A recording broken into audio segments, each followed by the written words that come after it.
With Antigonus triumphant in the east, matters were still in flux back home in Macedon. Olympias, having orchestrated the deaths of King Phillip III Arrhidaeus and his wife Eurydice, had gone on to kill 100 Macedonians loyal to Cassander, who had been selected as regent by the now deceased queen, as well as Nicanor, brother of Cassander, also dismantling and desecrating the tomb of his brother Iollas. While this may have seemed necessary to her to remove opposition while in a position to do so, it resulted in a drop in her approval rating among the Macedonian hierarchy.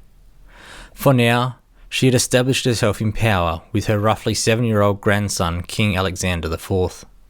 However, news of her actions was making its way south to Cassander, who was busy besieging the city of Tega. The question was, how would he respond? G'day and welcome back to the Research Project History.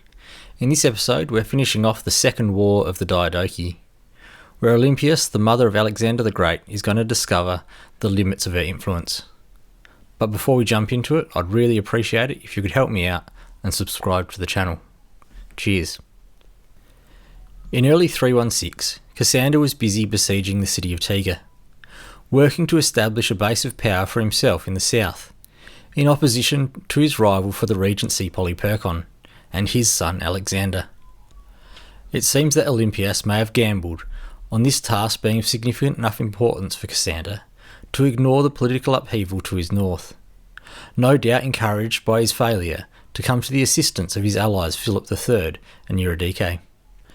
As it happened, the murder of a family member with the death of Nicanor was enough motivation for the general to change his area of operation, and he quickly came to peace terms with the city of Tega and prepared to move out, to the confusion and concern of his newly established allies throughout the Peloponnese, who would now have to face the armies of Polyperchon led by Alexander without the protection afforded by Cassander. The Aetolians, wanting to please Olympias and Polyperchon, occupied the narrow pass at Thermopylae made famous by the 300 Spartans many years before, and attempted to block Cassander's path. Not wanting to take on a battle he didn't have to, Cassander bypassed this hurdle and secured boats, using them to transport his army to Thessaly. To keep Olympias and Polyperchon separated, he dispatched his general Iollas to attack Polyperchon in Peribea, near Mount Olympus, while Danias was sent to block the movement of Olympias's army. Olympias, learning that Cassander and a large army were already in the region of Macedonia, appointed Aristonus to lead her army against him. Meanwhile, she escaped to the city of Pydna, a coastal city on the Thermic Gulf in the northwestern Aegean, with Alexander IV and the boy's mother Roxanne, along with a significant number of other prominent Macedonian women who were not suited to warfare. In addition were court soldiers, Ambracian horses, and the remainder of Polyperchon's elephants. Safe to say it was not the most fear-inducing force that entered the city. To make matters worse, although the city had reasonable fortifications, it did not have the food stores needed to last out an extended siege. Her only hope would be for allies to be able to bring in resupply and reinforcements by sea. Arriving near Pydna, Cassander surrounded the city with a stockade and requisitioned ships, weapons and siege engines from allies, intending to besiege Olympias by land and sea. Informed that Alcides, king of Epirus, would heed Olympias's call for aid, Cassander sent Atarius with a contingent of his army to block the passes out of Epirus. Atarius quickly occupied Epirate passages and held Alcides at bay. This was the last straw for many of the Epirate soldiers, who had set out against their will and who now mutinied against their king. Caught in a bind, the king attempted to restructure his army and remove the malcontents by allowing them to leave, hoping to be left with a more obedient and motivated army.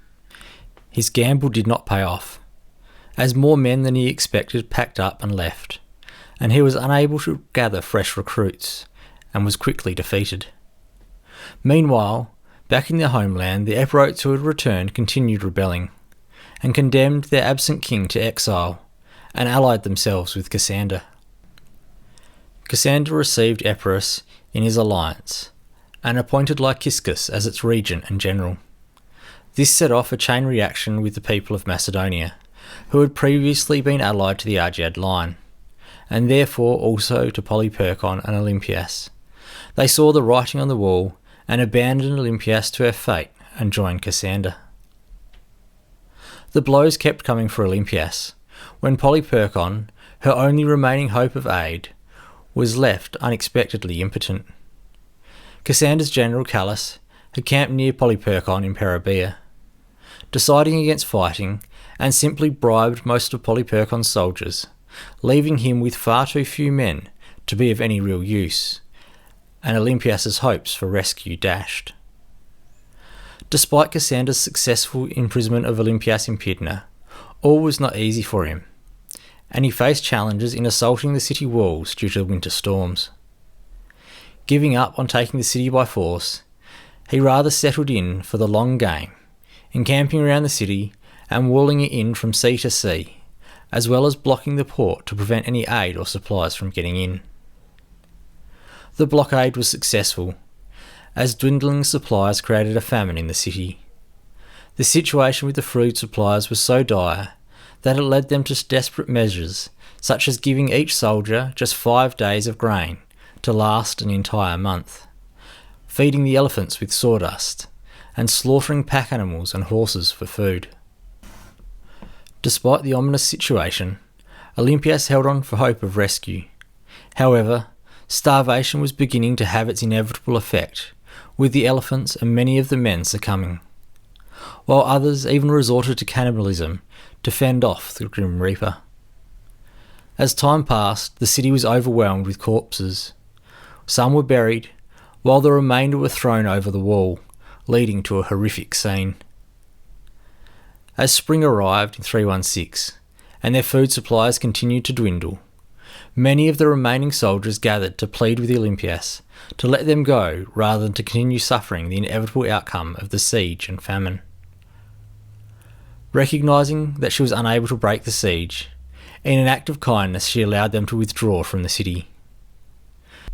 Cassander quickly welcomed these refugees, treating them kindly, and sent them to various cities to recover, while also showing to these cities a visible witness of the weakness of Olympias's force, as a means to encourage all and sundry to give up on any idea of supporting the Queen. The tactic paid off. Those who had previously sided with Olympias switched sides to Cassander, leaving only Aristonus and Monimus loyal to her.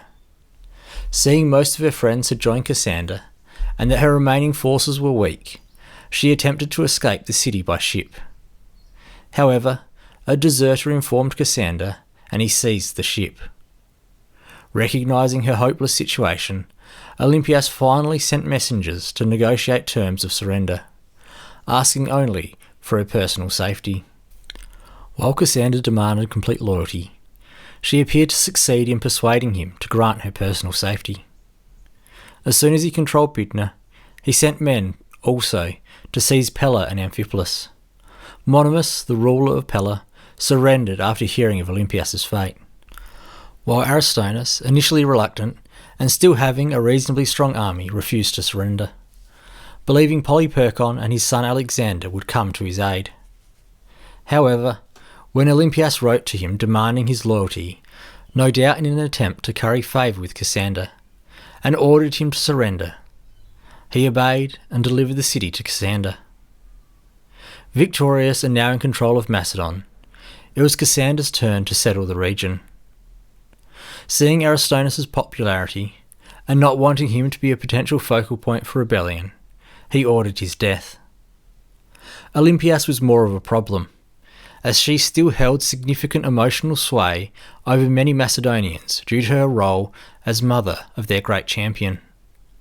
Rather than confront her directly, he urged friends and relatives of those who had been killed or wronged by her to accuse her in the Macedonian assembly. Without waiting for Olympias to turn up and provide a defence for her actions, she was judged guilty and condemned to death. Cassander then pretended to side with Olympias and sent friends to her, advising her to escape and promising to provide a ship for her to get to Athens. His plan was to make her seem weak and guilty, and thus deserving of her punishments. However, Olympias refused to flee and was ready to face the Macedonians. Fearing the crowd might change its mind if she defended herself, and reminded them of all that her husband and son had accomplished for them, he sent 200 soldiers to kill her. They broke into the royal house, but were intimidated by her almost mythic status, and left without fulfilling their task. However, relatives of some of those who had been executed by Olympias, both wanting to get into Cassander's good books and to avenge their dead, were happy enough to take on the job. And so Olympias, daughter of Neoptolemus, wife of Philip II, mother of Alexander the Great, met her end. Olympias' death marked the end of the Second War of the Diadochi. Philip III, Eurydice and Olympias were all dead of Alexander's family. Only his wife Roxanne and their 7-year-old son Alexander IV remained. While key players at the start of the war, Eumedes, Eudamus, Python, Antigonus and others had all been eliminated, while many others saw their power and influence severely curtailed. In Macedon, Cassander was ascendant, while in the east, Antigonus wielded supreme command. But had the cunning old one-eyed general gone too far? Anyway, that's what we'll be looking at next time as we make a start on the Third War of the Diadochi. If you haven't already, please consider subscribing and liking the video. Cheers. See you next time.